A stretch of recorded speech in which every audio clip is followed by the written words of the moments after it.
Cross करिए इसको।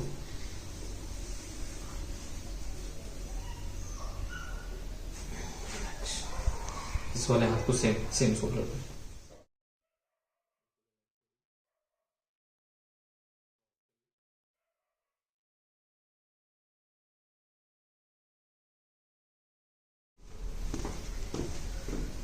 Relax shoulder.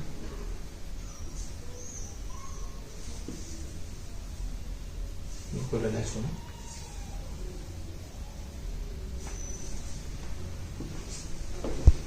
इस साइड टर्न करिए।